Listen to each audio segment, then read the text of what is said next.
Had a burning desire to talk to God, so he went to Mount Sinai and he climbed to the very top where Moses had met God, and he said, Lord, he said, tell me, what does 1,000,000 years mean to you? And God replied, 1 minute. And so Smith said, well, Lord, what does $1 million mean to you? And God answered, 10 cents.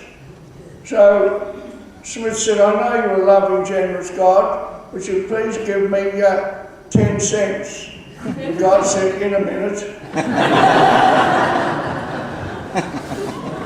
Now, today's readings sort of shock us, I think, in many ways. And we should have some confidence in the fact that when Jesus delivered them, he meant them to shock the people of his time.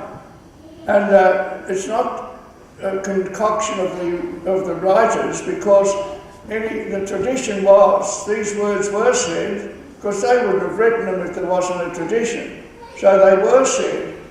And I think I'd like to clear up a few points. The first point is about hell. When Jesus talked of hell in the Gospel, he was talking about the Valley of Gehenna, which was a valley just outside Jerusalem. And that's where all the city rubbish was being burned. So there was a constant fire there. It was a terrible place to look at. And it also had been a centre of worship for the cult of Moloch, where young children were sacrificed. So it had a terrible name. And when he talks of hell, he's talking of Gehenna. It's not a hell, and he would have been surprised the way preachers and ministers and priests who use the word hell to frighten the people of their age. So sit pretty. Hell is not, there's no place is hell. We say we believe in at the end, going to hell, but I don't know what that meant. But hell is a place of torment with fires and acid and sulphur and all that. That's just a myth. So that's the first thing you've got to get into your heads. The second one is that today, when Jesus uses these very strong words of cutting off hands and feet and gouging out eyes, his whole point is the same point of Pope Francis, which is to care for one another, to care for the people who are troubled, to care for the people that you meet, to be people who want to connect and upbuild them, care for the people who are sick, and the people in your own families particularly, who need your help, just need your kind word, need a smile, need a bit of encouragement. It's the little ones he calls, the Pope calls them that too, the poor of the world. It doesn't mean financially poor all the time, or people who haven't got enough to eat. It means just the people you meet.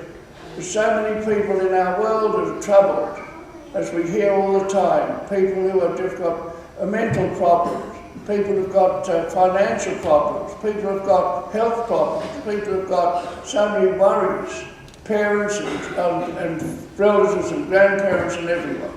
So it's just, Jesus says, just be able to be around for the people who need you. Give up your time, spend your energy, try and help them.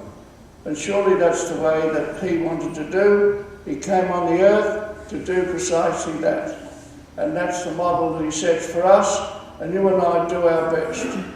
But we're weak people and we fail, we know that. But that doesn't stop us having the challenge always in front of us. And that's what Pope Francis is saying when he's in America. He's saying it all the time. Instead of going to the big functions, he went down and he ate with the poor and the lonely. And that's the message of Jesus, and we do our best. So it's not a thing to be frightened of or to take literally. It's just a challenge to all of us. And that's what it is. But please don't get frightened of going to hell, because it doesn't exist. Now, if the Pope comes and tells me it does, I believe it. But at the moment, it doesn't seem true.